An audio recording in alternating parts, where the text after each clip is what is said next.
Psychological research shows that girls raised by emotionally demanding and controlling mothers often grow up learning to suppress their feelings. They get used to saying "I'm fine" before even knowing how they truly feel. They delete messages before sending them, convinced that expressing their needs is a burden to others. They sit through conversations with a lump in their throat, still smiling, nodding, and listening, even when no one asks how they're doing. When good things happen, they downplay them.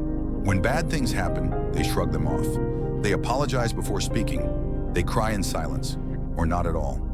Sometimes there are no tears, just a dull ache and an empty stare. They're often praised for being calm, easygoing, and mature. But few see how many emotions had to be buried to earn those words.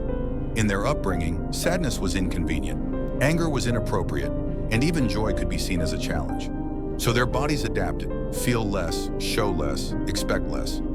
Not because the emotions disappeared, but because expressing them always came at a cost.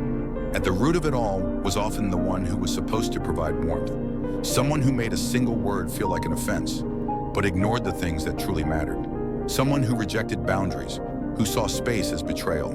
Someone who took her daughter's emotions as attacks and her needs as criticism. She asked for trust but never created safety.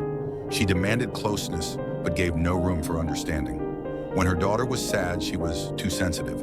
When she felt proud, it was called arrogance.